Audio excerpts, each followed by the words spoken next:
ನಮಸ್ತೆ 24x7 ಕರ್ನಾಟಕ.comಗೆ ಸ್ವಾಗತ ಸುಸ್ವಾಗತ ವಿತ್ ಮುಬಾರಕ್.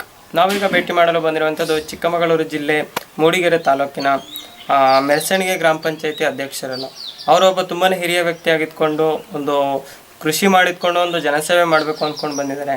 ನೋಡೋಣ ಅವರ ಒಂದು ಕಿರುಪರಿಚಯನ ಯಾವ ಥರ ಮಾಡ್ಕೊಡ್ತಾರೆ ಅಂತೇಳಿ. ಸರ್ ನಮಸ್ತೆ. ಸರ್ ನಮಸ್ಕಾರ. ಸರ್ ನಿಮ್ಮ ಹೆಸರು? ನನ್ನ ಹೆಸರು AR ವಿಜಯಕುಮಾರ್ ಅಂತ. AR ವಿಜಯಕುಮಾರ್ ಅಂತ. ಸರ್ ನೀವು ಯಾವ ಒಂದು ಗ್ರಾಮ ಪಂಚಾಯತಿಯಿಂದ? ಮೆರಸಣಿಗೆ ಗ್ರಾಮ ಪಂಚಾಯತಿಯಿಂದ ಆಯ್ಕೆ ಆಗಿದ್ದೀನಿ. ಮೆರಸಣಿಗೆ ಗ್ರಾಮ ಪಂಚಾಯತಿಯಿಂದ ಆಯ್ಕೆ ಆಗಿದ್ದೀನಿ. ಸರ್ ನೀವು ಗೆದ್ದಂಥ ಸಂದರ್ಭದಲ್ಲಿ ನಿಮಗೆ ಒಟ್ಟಿಗೆ ಎಷ್ಟು ಮತಗಳು ಸಿಕ್ಕಿತ್ತು ಸರ್? ನಮಗೆ ಹೆಚ್ಚು 190 ಚಿಲ್ಲರೆ ಮತ ಸಿಕ್ಕಿದೆ. ಹಾಂ ಸರ್, ಅದರಲ್ಲಿ ಎಷ್ಟೊಂದು ಮತಗಳ ಅಂತರದಿಂದ? 70 ಮತಗಳ ಅಂತರದಿಂದ ಗೆದ್ದಿದ್ದೇನೆ.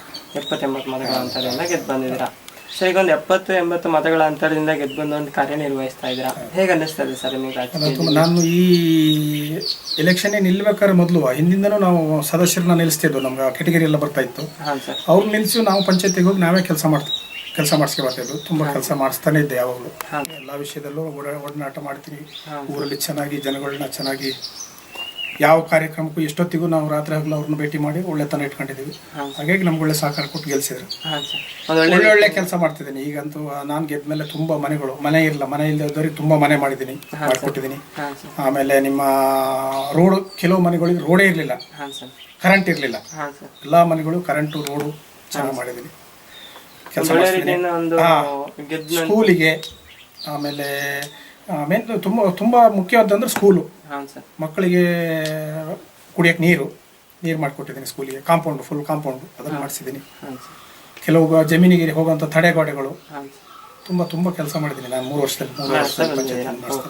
ಸರ್ ನಿಮ್ಮ ವೈಯಕ್ತಿಕ ವೃತ್ತಿ ಏನು ಮಾಡೋದು? ವೈಯಕ್ತಿಕ ನಾನು ಕೃಷಿ ಮಾಡ್ತಿದ್ದೀನಿ. ಕೃಷಿ ಮಾಡಿದ್ಕೊಂಡು ಸರಿ ಒಂದು ರಾಜಕೀಯಕ್ಕೆ ಬಂದಿದ್ದೀರಾ ನೀವು? ಹೌದು. ಈಗ ಕೃಷಿಯಿಂದ ಒಂದು ರಾಜಕೀಯಕ್ಕೆ ಬರ್ಬೇಕು, ನಿಮ್ಗೆ ಸ್ಫೂರ್ತಿ ಅಂತ ಏನಿದೆ ಸರ್ ರಾಜಕೀಯದಲ್ಲಿ? ನಮ್ಮಲ್ಲಿ ನಾವೊಂದು 4-5 ಜನ ಅಣ್ಣ ತಮ್ಮದಿರು. 5 ಜನದಲ್ಲಿ ಸ್ವಲ್ಪ ಆಸ್ತಿ ಇದ್ದದ್ದು ನಮಗೆ. ನಮ್ಗೇನಾಯ್ತು ಅಂದರೆ ನಮಗೆ ಇಲ್ಲೊಬ್ರು ನಮ್ಮ ಹಿರಿಯರೊಬ್ರು ಇದ್ದಾರೆ, ನಾಯಕರೊಬ್ರು. ಅವರ ಒಂದು ಮುಖಾಂತರ ನಾವು ಸ್ವಲ್ಪ ಆಸ್ತಿ ಎಲ್ಲ ಬೇರೆ ಎಲ್ಲ ಅವ್ರ ಹತ್ರ ಸಾಲ ತಗೊಂಡು ಸ್ವಲ್ಪ ಆಸ್ತಿ ಎಲ್ಲ ಮಾಡ್ಕೊಂಡು ದುಡ್ಡು ತಿರ್ಸತ್ತಿಗೆ ಅವರು ನಮ್ಮ ಒಬ್ಬರು ನಾಯಕರು, ಅವರು ಒಂದು ಪಾರ್ಟಿಲಿ ಗುರುತಿಸಿದವರು. ಅವ್ರು ನಮ್ಗೆ ಹೆಲ್ಪ್ ಮಾಡಿದಾಗ ಅವ್ರ ಜೊತೆ ನಾವು ಅವ್ರು ಕರೆದಾಗ ನಾವು ಹೋಗಕ್ಕೆ ಶುರು ಮಾಡಿದ್ವಿ. ಹಾಗಾಗಿ ಒಂದು ರಾಜಕೀಯ ಒಡನಾಟ ಶುರು ಆಯಿತು. ಆಮೇಲೆ ಒಂದು ವೈಯಕ್ತಿಕವಾಗಿ ನಮ್ಮೂರಲ್ಲಿ ಸಾಮಾನ್ಯ ನಮ್ಮ ಯಡೂರು ಗ್ರಾಮದಲ್ಲಿ ಏನೇನು ಕೆಲಸಗಳು ಮಾಡಬೇಕು ಎಲ್ಲ ಮಾಡ್ತಿದ್ದೀವಿ. ಒಳ್ಳೆ ರೀತಿಯಿಂದ ಕೆಲಸ ಮಾಡ್ತಾ ಇದ್ದೀರಾ. Okay sir. ಸರ್ ನೀವೀಗ ಗೆದ್ದ ಆಲ್ರೆಡಿ 3.5 ವರ್ಷ ಅಧಿಕಾರ ಕಳೆದಿದೆ ಸರ್. ಈ ಒಂದು 3.5 ವರ್ಷ ಅಧಿಕಾರಾವಧಿಯಲ್ಲಿ ನೀವು ಯಾವ ತರ ಒಂದು ಅಭಿವೃದ್ಧಿಗೊಳಿಸ್ತಾ ಬಂದಿದ್ದೀರಾ ಸರ್ ನಿಮ್ಮ ಗ್ರಾಮನ? ನಮ್ಮ ಗ್ರಾಮ ಅಂದ್ರೆ ನಮ್ಮ ಗ್ರಾಮಕ್ಕೆ ರೋಡು ಅಗತ್ಯ ಆಗಿದ್ದು, ರೋಡು ನೀರು ಎರಡು. ಕೆಲವರಿಗೆಲ್ಲ ಕುಡಿಯೋಕೆ ನೀರಿಲ್ಲ, ರೋಡ್ ಇರಲ್ಲ. ಮತ್ತೆ ಸಣ್ಣ ರೈತರಿಗೆ, ಸಣ್ಣ ಕೂಲಿ ಕಾರ್ಮಿಕರಿಗೆ ಮನೆಗಳಿರಲಿಲ್ಲ. ಅದನ್ನ ಫಸ್ಟ್ ನಾವು ಅದನ್ನು ಮಾಡ್ತಾ ಇಲ್ಲ, ಇಡೀ ನಮ್ಮ ಪಂಚಾಯತಿ ವ್ಯಾಪ್ತಿಲೇ ಅದನ್ನೆಲ್ಲ ಮಾಡ್ತಾ ಬಂತು ನಾವು. ಹಾಗಾಗಿ ಒಳ್ಳೆ ರೀತಿಯಿಂದ ಮಾಡ್ತಾ ಬಂದಿದ್ದೀರಾ. Okay sir. ಅಷ್ಟೇ ಅಲ್ಲದೆ ನಿಮಗೆ ಇನ್ನೂ 1.5 ವರ್ಷ ಅಧಿಕಾರಾವಧಿ ಇದೆ ಸರ್. ಆ 1.5 ವರ್ಷ ಅಧಿಕಾರಾವಧಿಯಲ್ಲಿ ನೀವು ಯಾವ ತರ ಒಂದು ನಿಮ್ಮ ಗ್ರಾಮನ ಅಭಿವೃದ್ಧಿಗೊಳಿಸಬೇಕು ಅಂತ ಕನಸಿಟ್ಕೊಂಡಿದ್ದೀರಾ ಸರ್? ತುಂಬಾ ಚೆನ್ನಾಗಿ ಅಭಿವೃದ್ಧಿ ಮಾಡ್ಬೇಕಂತಿದೆ. ಅದೇ ನಮ್ಮಲ್ಲಿ ಈಗ ಈ ಟಾಯ್ಲೆಟ್ ಇಂದ ಬಂದಿತ್ತು, ಒಂದೇ ಒಂದು ಮನೆ ಬಿಡದೆ ಎಲ್ಲಾ ಮನೆಗಳಿಗೆ ಹೋಗಿ ಅದನ್ನ ಮಾಡಿಸ್ಕೊಟ್ಟಿದ್ದೀವಿ ಪಂಚಾಯತಿಯಿಂದ. ಒಂದು ಶೌಚಾಲಯ ಮುಕ್ತ ಪಂಚಾಯತಿ ಅಂತ ಮಾಡಿದೀವಿ ಈಗಾಗಲೇ. ಈಗ ನಮ್ಗೆ ಅದರ ಬಗ್ಗೆ ಪಂಚಾಯತಿ ಅಂತೇಳಿ ಮಾಡಿಸಿದೀವಿ ಈಗಾಗಲೇ. ಮತ್ತೆ ಇನ್ಯಾವ ತರ ಒಂದು ಅಭಿವೃದ್ಧಿ ಕೆಲಸ ಕಾರ್ಯಗಳನ್ನ ನಿಮ್ಮ ಗ್ರಾಮಕ್ಕೆ ಮಾಡಿಸ್ಬೇಕು? ಇನ್ನು ತುಂಬಾ ಏನು ಇಲ್ಲಿ ಯಾವ ಮೂಲೆಯಲ್ಲಿ ಎಲ್ಲಿದ್ರು ನಮಗೆ ಮೈನ್ ಆಗಿದ್ವು ಮನೆಗಳು, ಕರೆಂಟು, ನೀರು. ಇದು ಮೂರನ್ನ ನಮ್ಮ 1.5 ವರ್ಷದ ಅವಧಿಯಲ್ಲಿ ಇದನ್ನ ಇನ್ನೂ ಚೆನ್ನಾಗಿ ಮಾಡ್ಬೇಕು ಅಂತ ತೀರ್ಮಾನ ತಗೊಂಡಿದ್ದೀವಿ. ಒಂದು ಮೂಲಭೂತ ಸೌಕರ್ಯಗಳನ್ನ ಸಂಪೂರ್ಣವಾಗಿ ಜನತೆಗೆ ಈಡೇರಿಸಬೇಕಂತ ನಾನು ಕನಸು ಕೂಡ ನೀವು ಇಟ್ಕೊಂಡಿದ್ದೀರಾ. Okay sir. ಸರ್ ಈಗ ನೀವು ನಿಮ್ಮ ಒಂದು ಗ್ರಾಮಕ್ಕೆ ನಿಮ್ಮಿಂದ ಅಲ್ಲದೆ ನಿಮ್ಮ ಹಿರಿಯ ಅಧಿಕಾರಿಗಳು ಅಂದ್ರೆ ಸರ್ MLA ಇರ್ಬೋದು, ನಿಮ್ಮ MLC ಇರ್ಬೋದು, ಇಲ್ಲ ನಿಮ್ಮ ಹಿರಿಯ ಅಧಿಕಾರಿಗಳು ಯಾರೇ ಇರ್ಬೋದು, ಅವರಿಂದ ಆಗುವಂತ ಅಭಿವೃದ್ಧಿ ಕೆಲಸ ಕಾರ್ಯಗಳು ತುಂಬಾನೇ ಇರ್ತದೆ ನಿಮ್ಮ ಗ್ರಾಮಕ್ಕೆ. ಆತರ ಅವರಿಂದ ಈ ತರ ಒಂದು ಅಭಿವೃದ್ಧಿ ಕೆಲಸ ಕಾರ್ಯಗಳನ್ನ ಅವ್ರ ಕಡೆಯಿಂದ ಮಾಡಿಸ್ಬೇಕು ಅಂತ ಏನಾದ್ರು ಕನಸೇನಾದ್ರು ಇಟ್ಟಿದ್ರೆ? ಕನಸು ಬೇಕಾದಷ್ಟಿತ್ತು. ಈಗ ನಾವು ರಾಜಕೀಯವಾಗಿ ಹೇಳೋದಂತಾದ್ರೆ, ಈಗ ರಾಜಕೀಯವಾಗಿ ಹೇಳ್ಬೋದಲ್ಲ? ಹೇಳಿ ಸರ್. ರಾಜಕೀಯವಾಗಿ ಹೇಳ್ಬೇಕಂತಾದ್ರೆ ಈಗ ಒಂದು 12-13 ವರ್ಷದ ಹಿಂದದಲ್ಲಿ ನಮ್ದು ಕಾಂಗ್ರೆಸ್ ಪಾರ್ಟಿ MLA ಇದ್ರು, ಮೋಟಮ್ಮನವರು ಅಂತ ಮೂಡಿಗೆರೆ ತಾಲೂಕಿನ ನಿಂತು ಗೆದ್ದು ಮಂತ್ರಿಗಳಾಗಿದ್ರು. ಆವಾಗ ಹಿರೇಬೇಲಿಂದ ಯಡೂರಿಗೆ ಟಾರ್ ಮಾಡಿಸ್ತು. ನಾನು ಕೂತು ಹಠ ತೊಟ್ಟು ಟಾರ್ ಮಾಡಿಸಿ ನಮ್ಮ ಶಾಲೆಯವರಿಗೂ ಜಲ್ಲಿ ಎಲ್ಲ ಹಾಕಿ ಆಗಿತ್ತು. ಆಮೇಲೆ ಅವರು ಸೋತ್ಬಿಟ್ರು. ಆ ಸೋತಾಗ ಯಾರು ನಮ್ಮ ಕುಮಾರಸ್ವಾಮಿ ಅವರಂತ ಬಿಜೆಪಿಯಿಂದ ಬಂದರು. ಹಾಂ ಏನಾಯ್ತಂದ್ರೆ ಉದ್ದಕ್ಕೂ ನಮ್ಮಲ್ಲಿ ಸ್ವಲ್ಪ ಕಾಂಗ್ರೆಸ್ಗೆ ಫೇವರ್ ಆಗಿ ನಮ್ಮ ಮುಖಾಂತರ ಓಟ್ ಕೊಡ್ತಾರೆ ಅಲ್ಲಿ. ಹಾಂ ಸರ್. ಆಮೇಲೆ ಗೆದ್ದವರು ಊರಿಗೆ ಏನು ಅಷ್ಟೊಂದು ಕೆಲಸ ಮಾಡಲಿಲ್ಲ. ಆದ್ರೆ ಒಳ್ಳೆ ಮನುಷ್ಯ ಅವರು, ಕುಮಾರಸ್ವಾಮಿ ಅವರು ಭಾರಿ ಒಳ್ಳೆ ಮನುಷ್ಯ. ಒಂದು ಸೇತುವೆ ಮಾಡಿಸಿದ್ದವ್ರೆ ಅವ್ರ ಪೀರಿಯಡಿಂದ. ಒಂದು ಸೇತುವೆ ಆಯ್ತು, ಈಗ ಒಂದು ಸೇತುವೆ ನಡೀತಾ ಉಂಟು ಇಲ್ಲಿ, ಅದೊಂದು ಒಳ್ಳೆ ಕೆಲಸನೇ. ಆದರೆ ಆಮೇಲೆ ನಮಗೆ ಟಾರ್ಗೆಟ್ ಏನು ಮಾಡಿಸಿಲ್ಲ. ಇಲ್ಲಿ ಅವ್ರು ಮಾಡಿಸೋದಾದ್ರು ಅವರು ಪರವಾಗಿದ್ದ ಜನ ಬಿಜೆಪಿಯವರು ಸಾಮಾನ್ಯ ಏನು ವರ್ಕ್ ಮಾಡಕ್ ಹೋಗಲ್ಲ. ಇಲ್ಲಿ ಲೋಕಲ್ ಲೀಡರ್ಗಳು ಇದ್ರೆ ಭಾರಿ ಇಂಪ್ರೂವ್ ಮಾಡ್ಬೋದಿತ್ತು ಊರನ್ನ. ಒಳ್ಳೆ ವ್ಯಕ್ತಿ ಅವ್ರು ಮಾತ್ರ. ಹಾಗಾಗಿ ನಾವು ಹೋಗಿ ಅವ್ರನ್ನ ಕೇಳಕ್ ಹೋದ್ರೆ ನಮ್ಮಲ್ಲಿದ್ದ ಒಂದು ಲೋಕಲ್ ರಾಜಕೀಯದವರು, ಅವರು ಕಾಂಗ್ರೆಸ್ನವರು, ಅವ್ರು ಹೇಳಿದ್ರೆ ಅವರು ಕೆಲಸ ಆಗ್ತದೆ ಅನ್ನೋ ಒಂದು ಮಟ್ಟ ಬಂದು ಬಿಡ್ತದೆ ಅಲ್ಲಿ. ಹಾಗಾಗಿ ಸ್ವಲ್ಪ ಅಭಿವೃದ್ಧಿ ಕುಂಠಿತ ಆಯ್ತು ಮೇಲೆ ಇದರಿಂದ. ಅಂದ್ರೆ ಇನ್ನೂ ಒಳ್ಳೆ ರೀತಿಯಿಂದ ಮಾಡ್ಬೋದು. Okay sir. ಸರ್, ನಿಮ್ಮ ಒಂದು ಸಮಸ್ಯೆಗಳನ್ನ ನಿಮ್ಮ ಹಿರಿಯ ಅಧಿಕಾರಿಗಳ ಹತ್ರ ಹೋಗಿ ಹೇಳ್ಕೊಂಡಾಗ ನೀವು ಅವ್ರು ಯಾವ ತರ ಒಂದು ಸ್ಪಂದಿಸ್ತಾ ಬಂದಿದ್ದಾರೆ ಸರ್? ಎಲ್ಲ ತೊಂದರೆ ಇಲ್ಲ, ಎಲ್ಲ ಸ್ಪಂದಿಸ್ತಾ ಬಂದಿದ್ದಾರೆ ಒಳ್ಳೆ ರೀತಿಯಿಂದ ಸ್ಪಂದಿಸ್ತಾ ಬಂದಿದ್ದಾರೆ. ಸರ್, ನಿಮ್ಮ ಒಂದು ಕುಟುಂಬದಿಂದ ನೀವೇ ಮೊದಲ ಅಥವಾ ನಿಮ್ಮ ಹಿರಿಕರಾದ್ರು ರಾಜಕೀಯ? ನಮ್ಮ ಅಣ್ಣ ಹಿಂದೆ ಪಂಚಾಯತಿ ಅಧ್ಯಕ್ಷರಾಗಿದ್ರು. ಹಾಂ ಸರ್. 30 ವರ್ಷದ ಹಿಂದೆ. ಅಂದ್ರೆ ಒಂದು ರಾಜಕೀಯ ಹಿನ್ನೆಲೆ ಇರುವಂತ ಕುಟುಂಬದಿಂದ? ಹಿಂದೆ ನಮ್ದು ಕುಟುಂಬ ಭಾರಿ ಒಂದು ಹಿಂದಿಂದ ಒಳ್ಳೆ ಕುಟುಂಬನೇ. ನಮ್ಮ ತಂದೆ ಕಾಲದಿಂದ ಭಾರಿ ಒಂದು ಊರಿಗೆ ಒಂದು ಹೇಳುವ ಕೇಳುವ ಕುಟುಂಬನೇ. ಹಾಂ ಸರ್. ಹಿಂದೆಲ್ಲ ಭಾರಿ ಇತ್ತು. ಊರಿನ ಒಬ್ಬ ಮುಖಂಡ ಅಂತ ಹೇಳಿಬಿಟ್ರೆ ಏನಿದ್ರು ಒಳ್ಳೆ ಕೂತು ಅವ್ರ ಮನೇಲೆ ನ್ಯಾಯ ಮಾಡ್ತಿದ್ದಂಥ ಮನೆ. ಹಾಂ ಸರ್. ಆ ಮನೆಯಿಂದನೇ ಹುಟ್ಟು ಬೆಳೆದು ಬಂದವ್ರು ಹಿಂದಿಂದನೇ. ಅಂದ್ರೆ ಒಂದು ರಾಜಕೀಯ ಹಿನ್ನೆಲೆಯ ಕುಟುಂಬದಿಂದನೇ ಬಂದಿರೋ ಆವಾಗಿಂದ ರಾಜಕೀಯ. ನಮ್ಮ ತಂದೆ ಕಾಲದಲ್ಲೆಲ್ಲ ರಾಜಕೀಯ ಇರಲಿಲ್ಲ, ರಾಜಕೀಯ ಮಾಡಕ್ ಹೋಗ್ತಿರಲಿಲ್ಲ ಅವರು. ಅವ್ರು ರಾಜಕೀಯನೇ ಇಲ್ಲ ಅವ್ರದ್ದು. ನಮ್ಮ ಊರಲ್ಲಿ ರಾಜಕೀಯ ಅನ್ನೋದೇ ಇಲ್ಲ. ಒಂದು ಹಿರಿಯರು ಕೂತು ತೀರ್ಮಾನ ಮಾಡ್ತಿದ್ರು ಏನಿದ್ರು ಇಲ್ಲಿ ನಡೆದು ಹೋಗ್ತಿತ್ತು. ಅವಾಗ ಪಂಚಾಯತಿ ಅಂದ್ರೆ ಏನಂತಾನೆ ಗೊತ್ತಿರಲಿಲ್ಲ. ಆ ತರ ಇತ್ತು ಹಿಂದೆಲ್ಲ ನಾವು ಸಣ್ಣರಿದ್ದಾಗೆಲ್ಲ. ನಮ್ಮ ಅಣ್ಣ ನಾನು ರಾಜಕೀಯಕ್ಕೆ ಹೋಗಿದ್ದು. ನಮ್ಮ ಅಣ್ಣ ನಾನು. Okay sir. ಸರ್, ಈಗ ನೀವು ಒಂದು ರಾಜಕೀಯಕ್ಕೆ ಬಂದಿದ್ದೀರಾ. ನೀವು ರಾಜಕೀಯಕ್ಕೆ ಬರೋದಕ್ಕೆ ನಿಮಗೆ ಗುರುಗಳು, ಸ್ಫೂರ್ತಿ, ಬೆನ್ನೆಲುಬು ಅಂತ ಏನಾದ್ರು ಇದ್ದಾರಾ ಸರ್? ಅದೇ ನಾನು ಹೇಳಿದೆ, ಮೊದಲೇ ಹೇಳಿದ್ನಲ್ಲ, ನಮ್ಗೆ ಅವ್ರ ಮುಖಾಂತರ ನಾವು ರಾಜಕೀಯಕ್ಕೆ ಪಡೋದು ಅಂತ. ಅವ್ರ ಹೆಸರು ಹಾಗೆ ರಾಮದಾಸ್ ಗೌಡ್ರು ಅಂತ, BL ರಾಮದಾಸ್ ಅಂತ. BL ರಾಮದಾಸ್ ಅಂತ. ಹಾಂ ಸರ್.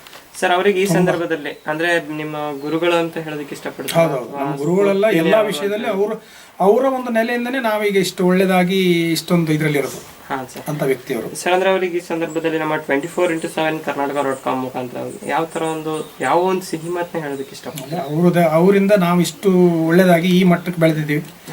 ಅವರಿಗೆ ತುಂಬಾ ಧನ್ಯವಾದ ಹೇಳಕ್ಕೆ ಇಷ್ಟಪಡ್ತೀನಿ. ಧನ್ಯವಾದ ಹೇಳೋದಕ್ಕೆ ಇಷ್ಟಪಡ್ತೀನಿ. Okay sir. ಸರ್, ಈಗ ನಿಮ್ಮ ಒಂದು ಗ್ರಾಮ ಪಂಚಾಯತಿಯಿಂದ ಒಟ್ಟು ಎಷ್ಟು ಜನ ಸದಸ್ಯರಿದ್ದೀರಿ? 10 ಜನ ಇದ್ದೀವಿ. 10 ಜನ. ನಿಮ್ಮ 10 ಜನ ಸದಸ್ಯರ ಹೊಂದಾಣಿಕೆ ಯಾವ ಥರ? ಅಲ್ಲ, ಭಾರಿ ಚೆನ್ನಾಗಿದೆ. 9 ಜನ ನಾವು ಒಂದೇ ಇದರಿಂದ ಗ್ರೂಪಲ್ಲಿ ಗೆದ್ದಿದ್ರು. ಹಾಂ ಸರ್. ಈಗೇನು ಗ್ರಾಮ ಪಂಚಾಯತಿ ಅಂದ್ರೆ ಈಗೇನು ರಾಜಕೀಯ ಅನ್ನೋದು ಬರೋದಿಲ್ಲ. ನಾವು ಒಟ್ಟೊಟ್ಟಿಗೆ ನಿಲ್ತೀವಿ, ಒಂದೊಂದು ಗ್ರೂಪಿಂದ ನಿಲ್ತೀವಿ. ಒಂದು ಗ್ರೂಪಿಂದ 9 ಜನ ಗೆದ್ದಿದ್ದೀವಿ. ಹಾಂ ಸರ್. ಸರ್, ಅಂದ್ರೆ ನಿಮ್ಮ ಮಿಕ್ಕಂತ 9 ಜನ ಸದಸ್ಯರಿಗೆ, 10 ಜನದಲ್ಲಿ ಮಿಕ್ಕಂತ 9 ಜನ ಸದಸ್ಯರಿಗೆ ಯಾವ ತರ ಒಂದು ಕಿವಿ ಮಾತನ್ನ ಹೇಳೋದಕ್ಕೆ ಇಷ್ಟಪಡ್ತೀರಾ ಈ ಸಂದರ್ಭದಲ್ಲಿ? ನಾವು ಏನ್ ಮಾಡ್ತೀವಿ ಅಂದ್ರೆ ನಾವು ಕೂತು ಮಾತಾಡ್ತೀವಿ. ಈಗ ಒಂದು ಮೀಟಿಂಗ್ ಮಾಡ್ಬೇಕಾದ್ರೆ ನಾವು 10 ಜನನು ಈಗ ಇನ್ನೊಬ್ರು ಇದ್ದಾರೆ, ಅವರು ಸಮೇತ ಕೂತು ಮಾತಾಡ್ಕೊತೀವಿ. ಏನ್ ಅನುದಾನ ಪಂಚಾಯತಿಗೆ ಬರ್ತದೆ ಆ ಅನುದಾನನ ನಾವು ಕೂತ್ಕೊಂಡು ಡಿವೈಡ್ ಮಾಡ್ತೀವಿ. ಯಾವ ಏರಿಯಾಕ್ಕೆ ಜಾಸ್ತಿ ಬೇಕು, ಯಾವ ಏರಿಯಾದಲ್ಲಿ ತುಂಬಾ ಕೆಲಸ ಅಭಿವೃದ್ಧಿ ಆಗ್ಬೇಕಾಗಿದೆ ಆ ಏರಿಯಾಕ್ಕೆ ಎಲ್ಲರೂ ಸೇರಿ ನಾವು ಅಲ್ಲಿಗೆ ಆ ಕೆಲಸನ ಮಾಡೋಕ್ಕೆ ಇಷ್ಟಪಟ್ಟು ಮಾಡ್ತೀವಿ. ಎಲ್ಲರೂ ಆ ತರ ಮಾಡ್ಕೊ ಬಂದಿವಿ. ಎಲ್ಲರದ್ದು ಒಪ್ಪಿಗೆ, ಒಂದು ಒಳ್ಳೆ ರೀತಿಯ ಒಂದು ಒಗ್ಗಟ್ಟುತನದಿಂದ ಕೆಲಸ ಮಾಡ್ತೀರಾ ಅಂತ ಹೇಳೋದಕ್ಕೆ. ನೋಡಿ, ಈಗಾಗಲೇ ನೀವು ಅಲ್ಲಿ ಹಿರೇಬೆಲ್ ಹತ್ರ ಬಂದ್ರಿ. ಹಿರೇಬೆಲ್ಲಿಂದ ಇಲ್ಲಿ ನೀವು ಮರ್ಸಣಿಗಿಂದ ಹೋಗಕ್ಕೆ ಅಲ್ಲಿ ಹಿರೇಬೆಲ್ಲಿಂದ ಬಂದ್ರಿ.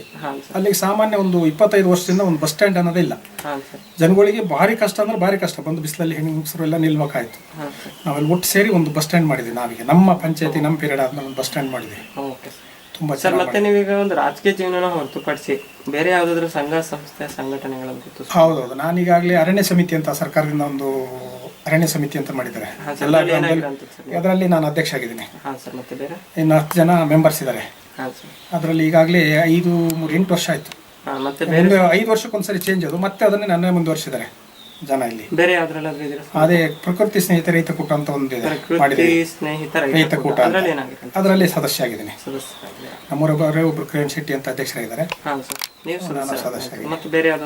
ಇಲ್ಲ, ಬೇರೆ ಯಾವ್ದ್ರಲ್ಲಿ ಇಲ್ಲ.